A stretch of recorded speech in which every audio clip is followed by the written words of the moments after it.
Where's your Lambo? Did they take yours too, or do you still have it? Oh, you never had one. I wonder why. A lot of people ask me, Vince, how do you stay motivated, bro? And I'm just like, bro, when you have a beard, you just do what you got to do, bro. You don't need no motivation, bro. You just look in the mirror. You know what I'm saying? And that's exactly why I created my private one-on-one mentorship. This is not just about growing followers. It's about building your confidence, your mindset, and your personal brand. Everything is tailored to you, your goals, your energy, your vision, literally everything. And it's one-on-one coaching. This is exactly why spots are very limited. So last one for tonight, boys. Does the hate get to you? I mean, I'd say for sure, but I use it. You know, it's hard being a sex symbol. You know, sometimes like you just want a genuine connection and you're just an object. Like, Oh, look at the top of his head. Look at his lips.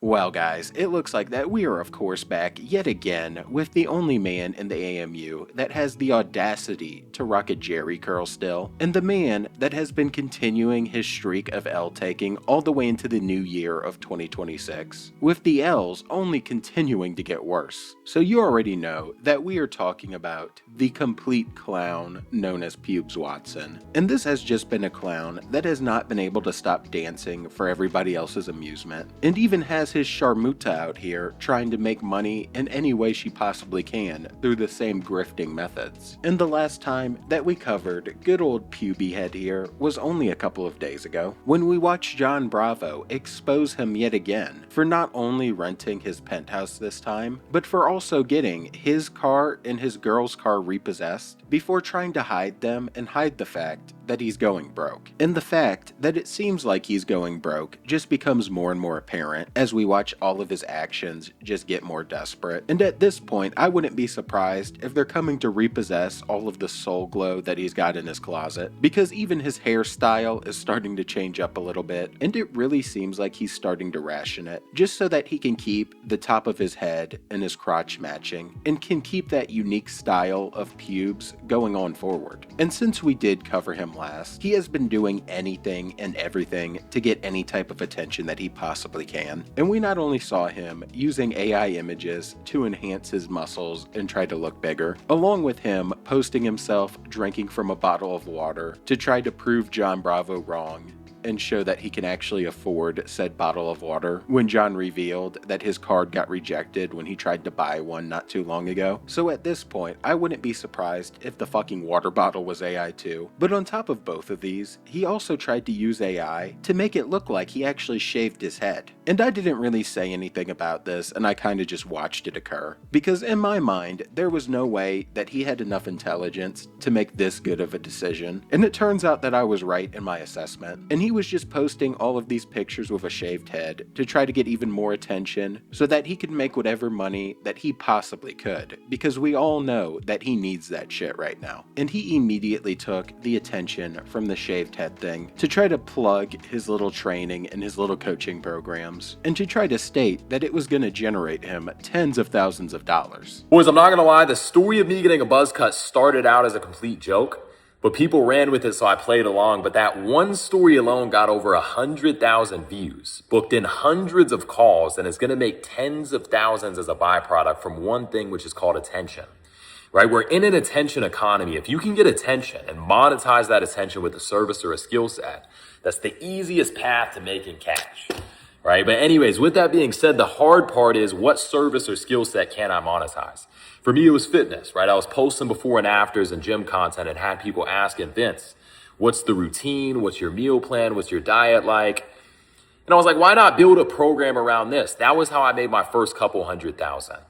And if that's you, if you have a social media presence or are looking to build one and want to monetize to make tens of thousands of dollars, Tap the link down below and check out the free training, and I'm going to show you how. And yeah, the only thing that this guy is going to show you how to do is how to go ahead and get most of your cars repossessed while still continuing to sit there and bullshit and lie about making tens of thousands of dollars, even though he has no way to actually support these claims whatsoever. And this was all just kind of the beginning of his streak of bullshit that he went on after John uploaded his video. Because like every one of these dipshit alpha males do, when they end up getting called out, he of course was feeling some type of way about it and felt the need to respond to the haters so that he could get as much attention as possible off of it, while also trying to defend his name and trying to keep his image as just this badass rich alpha male. And during his response, he even admitted that he no longer had his car and that it was back at the dealership. So there's not even a good way that he can try to argue this. So Vince, what do you say to the people that are hating? You know, a lot of people over the past few days have made videos, have commented and gone, "Where's your Lambo, buddy? Karma's a bitch." And you know, there's a lot more to the story, but the Lambo is back at the dealership. Unfortunately, I have to drive my other Lambo for now. But what I say to the haters is, where's your Lambo? Did they take yours too, or do you still have it? Oh, you never had one. I wonder why.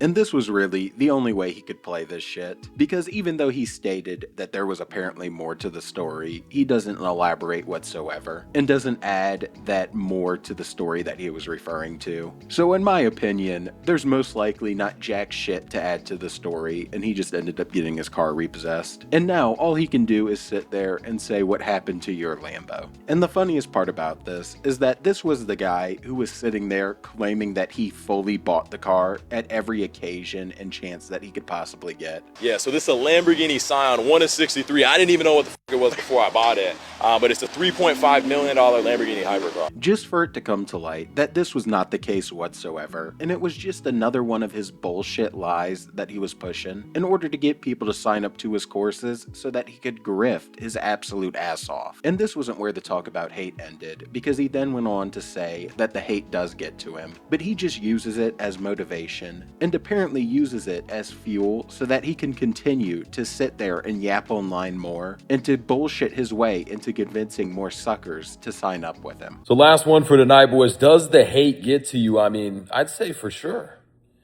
but I use it.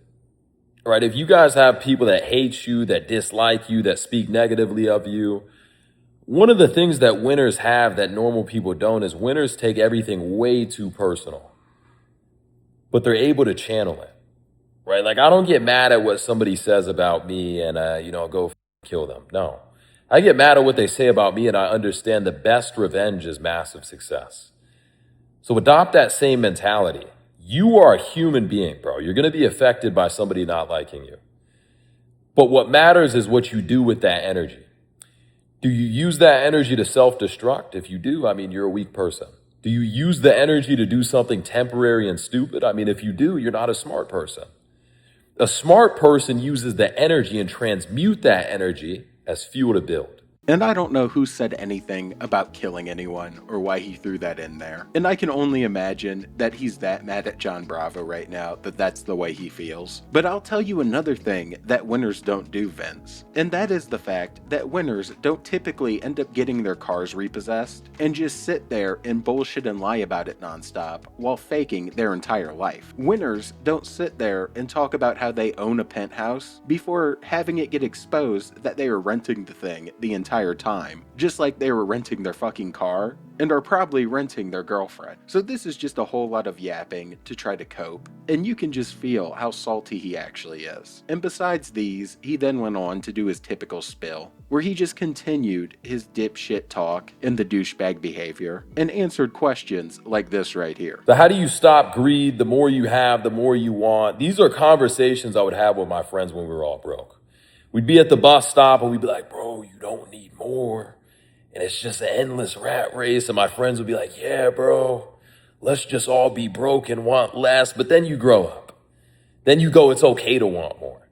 Whoever told you it was bad to want more went against the Bible itself. When God made man, he said, multiply, be fruitful, and have dominion over the earth. So why is it a bad thing to always want more?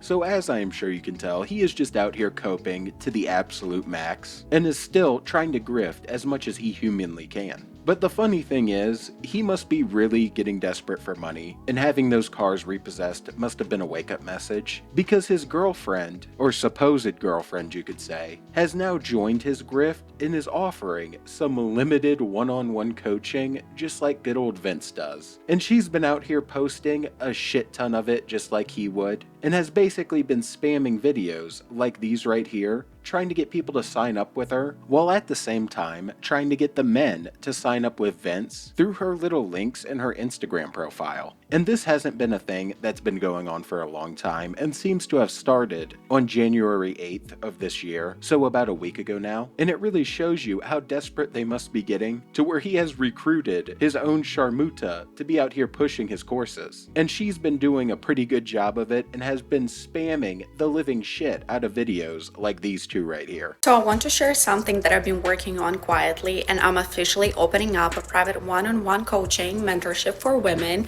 who want to grow their blog, Instagram the right way. And it's not just posting randomly, but building an account that actually attracts followers and opportunities. And yes, I'll be working with you personally. We will go through your positioning, through your content style, what to post and why, all of the details, little things that actually bring results. And of course, the mindset behind the scenes, because mindset is literally everything. Also, this is one-on-one mentorship, which means I can only take a very limited number of girls. It's a high touch, high value, and I'm only opening a few spots this time. So if you're tired of overthinking or procrastinating and you feel like you're meant for more, but your Instagram isn't reflecting your potential yet, DM me the word grow and I'll send you all of the details. That's why for me, growing on Instagram is more than just numbers. It's about building your personal brand and building your own community. And yes, learning how to monetize it. But the biggest part of this journey, it's your mindset. But it affects not only your Instagram, but your whole life. And these were just a few of many, many, many different clips that she has been spamming. And I'm not going to play any more because I know you guys don't want to hear any more of that horse shit. But it was enough for you to get the idea that she is recycling the same exact talking points as good old Pubes. And she's doing it across every platform. Because along with Instagram and YouTube, she is of course doing it on TikTok just like Vince does. And when I was looking at her TikTok, I found something that was pretty damn interesting and kind of funny. And the thing I found was her old account. And the reason I know it's her old account, even though she scrubbed it clean, is because her YouTube channel is linked in it still. And on this old account, she has a little Gmail that says "for fun" with the tongue sticking out emoji. And all I've got to say is that she is just not beating the Sharmuta allegations with this one. This is just some crazy work, and I'll kind of let you guys decide what the "for fun" there actually means. And this wasn't the only thing I found with her little profile here, because she actually had Vincent Fischer's old account following her, along with his new account, and it kind of had a funny clip here and there where it showed him before he grew out the beard and when he was just starting his very unique pube-like hairstyle, and it was somehow fucking worse than what he currently has now. I don't know how, but it was. And even though the hairstyle was worse, it appears that his content was still on the same, just downright absolute bullshit that he's always on. Today's video topic is gonna be about the downsides to having a beard, and not a lot of people talk about this, bro. But it's hard being a sex symbol. Sometimes like you just want a genuine connection, and you're just an object. Like you don't know if she wants you or your beard, bro. So it's hard out here. Stay strong, kings. Like I feel you. A lot of people ask me, Vince, how do you stay motivated, bro? And I'm just like, bro, when you have a beard, you just do what you got to do, bro. You don't need no motivation, bro. You just look in the mirror. You know what I'm saying? Look in the mirror and you just realize, bro, it would be a disservice to these hoes to not be outside today. You know what I'm saying? So that's exactly why I get my ass up and I hit the gym and I run errands and do what I gotta do, bro. So as I'm sure you can tell, this was when he first started growing out the damn beard, and he was pretty proud of it. And it just shows you the origins of this downright lolcow and how little growth has actually occurred, with him even rocking the same exact hairstyle back then. But with all of that said, I'm about done with this goober and his girl for one day, and all of their grifting bullshit.